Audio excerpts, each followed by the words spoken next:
रस्ता सुरक्षा अभियान हे या निमित्तानं म्हणजे जनजागृती करून एक एक जीव वाचवण्याच्या दृष्टीनं प्रयत्न करण्याचा आहे।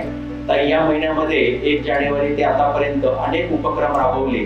त्यामध्ये पथनाट्य असेल किंवा नेत्र तपासणी शिबिर आयोजित केलेली होती। बरेचसे चालक जे म्हणजे मोठ्या गाड्यांचे चालक आहेत ते कित्येक दिवसापासून आपले डोळेच तपासत नाहीत आणि मग लक्षात येतं की त्यांना चष्मा असतो। तर बऱ्याच ठिकाणी असे जे काही हेवी व्हेकल चालवणारे ड्रायव्हर्स आहेत त्यांच्यासाठी नेत्र तपासणी शिबिर असो, रक्तदान शिबिर आहे। शाळा कॉलेजेस मध्ये वेगवेगळे उपक्रम राबवले गेले। निबंध स्पर्धा आहे, चित्रकला स्पर्धा आहे आणि त्याच्यातून जनजागृती करण्याचा प्रयत्न केला।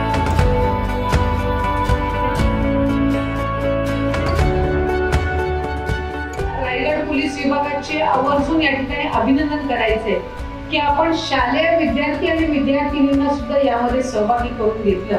म्हणजे जी पुढची पिढी आहे आणि जी आता खऱ्या अर्थानं त्यांच्या शालेय जीवनामध्ये वेगवेगळे उपक्रम आणि त्यांचा शालेय अभ्यासक्रम शिकत आहे, त्यांना एक जागरूक नागरिक, पुढचा एक सक्षम नागरिक बनण्याच्या दृष्टिकोनातून हा उपक्रम हा निश्चितपणाने अतिशय स्तुती आहे।